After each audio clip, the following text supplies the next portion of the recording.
তালগুলো খেতে খেতে সব শেষ হয়ে যাচ্ছে। না, আমাকে অন্য একটা গাছ খুঁজতে হবে।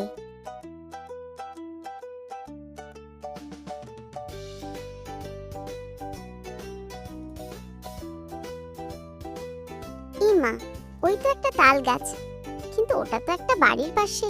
হোক গে, আমার কি, আমি তাল খেতে পারলেই হলো। মা মা দেখো দেখো, আমাদের কাছে কত তাল হয়েছে। তাই তো দেখছি।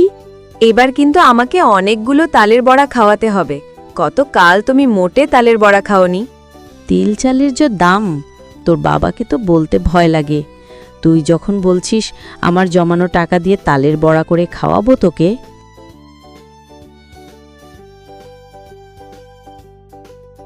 আহা, তালের কি স্বাদ, যেন অমৃত। কিন্তু আটিগুলো কোথায় ফেলি? ওই তো একটা মেয়ে দাঁড়িয়ে আছে, ওর মাথায় মারি।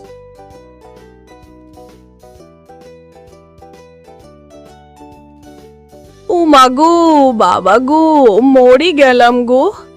কি হয়েছে সোনা? অত চিৎকার করছিস কেন? মা, কে যেন ওপর থেকে তাল ছুঁড়ে মারলো আমাদের। এখানে কে আছে যে তোর তাল ছুঁড়ে মারবে? সত্যি বলছি, কে জানো তাল ছুঁড়ে মারলো আমাকে। ওসব কিছু নয়, চল বাড়ি চল।